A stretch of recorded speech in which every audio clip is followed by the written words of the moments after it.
Cockroach అంటే digital వరల్డ్లో కానీ సామాజికమైనటువంటి వివిధ మాధ్యమాల్లో కానీ ఒక బజ్వర్డ్గా వైరల్గా మారింది. మనకు తెలుసు కాక్రోచ్ జనతా పార్టీ రావడం, దాని మీద వివాదాలు రావడం, అభిజిత్ దీప్కే లాంటి వాళ్ళు దాన్ని తమను బెదిరిస్తున్నారు, చంపేస్తామని చెప్తున్నారు అనడం, కొన్ని కోట్ల మంది దీనికి ఫాలోవర్స్గా తయారవడం, ఇవన్నిటితోటి ప్రధానమైనటువంటి పార్టీలు ఒక సమస్యను ఎదుర్కొంటున్నాయి. తాము సమగ్రంగా దేశాన్ని నడపడానికి అవసరమైనటువంటి ఆచరణని పాటించలేకపోతున్నామా, లేదంటే కొత్తగా యువతరానికి వాళ్ళ సమస్యలను అడ్రస్ చేయలేకపోతున్నామా అనేటటువంటి ప్రశ్నలు తలెత్తాయి.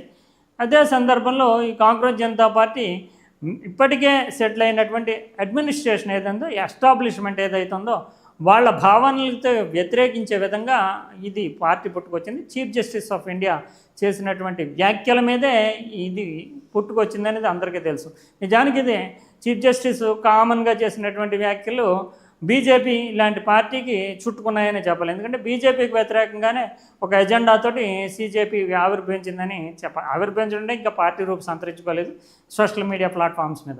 ఇప్పుడు అదే కాక్రోచ్ అనేటటువంటి దాని మీద నిజంగానే కాక్రోచ్లు ఉన్నాయి, సీజేఐ చీఫ్ జస్టిస్ వ్యాఖ్యల్లో అర్థం ఉంది అంటూ బార్ అసోసియేషన్ ఆఫ్ ఇండియా అది ఇప్పుడు ముందుకు వచ్చి ఏం జరుగుతోంది న్యాయ వ్యవస్థలో, సీజేఐ వ్యాఖ్యలు చేయడం అంటే నిరుద్యోగులైనటువంటి కొందరు జర్నలిస్టుల రూపంలోని, లేదంటే ఆర్టీఐ యాక్టివిస్టుల కింద, లాయర్ల రూపంలోని వచ్చి వ్యవస్థలో కాక్రోచ్ల కింద బొద్దింకలుగా తయారీ వ్యవస్థని చిన్నాభిన్నం చేస్తున్నారు అనేటటువంటిది ఆయన వ్యాఖ్య చేయడం, తర్వాత దాని మీద పెద్దగా విమర్శలు రావడంతో ఇది నకిలీ డిగ్రీలతోటి ఉండేటటువంటి వాళ్ళని ఉద్దేశించేశాను, న్యాయ వ్యవస్థలో సైతం ఉన్నారు, అది కాక్రోచ్ అన్న వ్యాఖ్య కేవలం నకిలీ డిగ్రీలకు సంబంధించిన వ్యాఖ్య అంటూ ఆయన వివరణ ఇవ్వడం జరిగింది.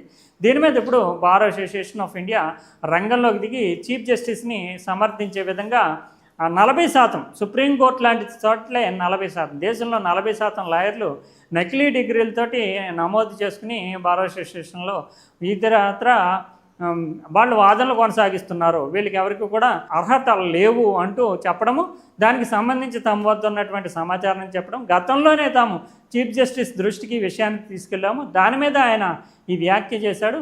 అయితే ఇది బార్ అసోసియేషన్ లాంటివి దీని మీద ఎవరు నకిలీ ఎవరు ఒరిజినల్ అనేది తేల్చే సామర్థ్యం ఉండదు కాబట్టి సిబిఐ లాంటి సంస్థకి దీని మీద ఎంక్వైరీకి ఇవ్వాలని చీఫ్ జస్టిస్ అభిప్రాయపడ్డారు. దాన్ని మేము ఆహ్వానిస్తున్నాము అంటూ, నిజానికి ఇది కోర్టుల్లో 40% లాయర్లు ఫేక్ అంటూ BCI bar council of India అంటే సుప్రీంకోర్టుకి సంబంధించి వ్యక్తం చేయడం, 40% లాయర్లు అంటే నిజానికి మరి న్యాయం జరిగే చోటే తప్పుడు డిగ్రీలతోటి ఫేక్ డిగ్రీలతో ఉండడం అనేటటువంటిది ఒక సంచలనాత్మకమైనటువంటి విషయమే.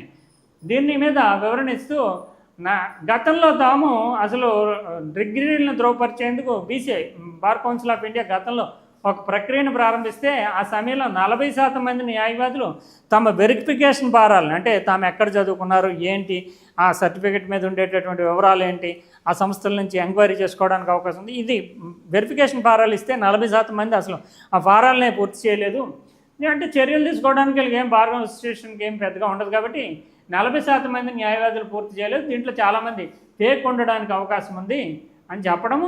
తర్వాత కాక్రోచ్ ఈ వ్యవహారాలన్నీ మనకి తెలుసున్నటువంటి విషయాలే, వీళ్ళు కాక్రోచ్లాగా నిజంగానే వ్యవస్థలో మారారు అనేటటువంటిది బార్ అసోసియేషన్ యొక్క బార్ కౌన్సిల్ ఆఫ్ ఇండియా యొక్క అభిప్రాయంగా కనిపిస్తుంది. అందువల్ల ఒక రకంగా చెప్పాలంటే తీవ్రమైనటువంటి విమర్శలు ఎదుర్కొంటున్నటువంటి చీఫ్ జస్టిస్ పార్టీలు, రాజకీయ పార్టీలు, ముఖ్యంగా కేంద్ర ప్రభుత్వంలో ఉండేటటువంటి బీజేపీ, వీటి యొక్క వాదనకి కొంత సపోర్ట్ ఇచ్చే విధంగా కాక్రోచ్లకు సంబంధించినటువంటి విషయాల్ని ప్రస్తావించకుండానే 40% నకిలీ లాయర్లు ఉన్నారంటూ చెప్పడం అనేది జరిగింది. ఇది ఒక ముఖ్యమైనటువంటి వార్తగానే మనం చూడాల్సి ఉంటుంది.